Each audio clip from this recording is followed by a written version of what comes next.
मशहूर इत्तिफालसाइट्रा नाम है इसका। और ये दवा दाँत, खाज, खुजली एवं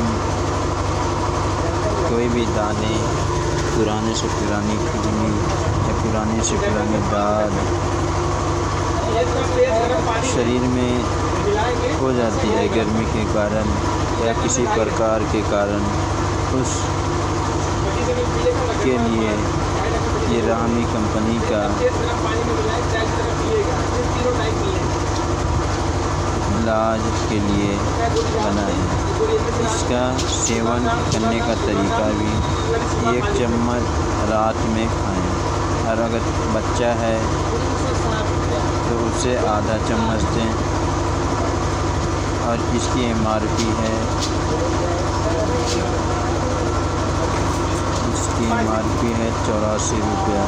और आपको कई कंपनियां, हमदर्द हुई, राजी हुई, सर्वर हुई और बहुत सी कंपनियां,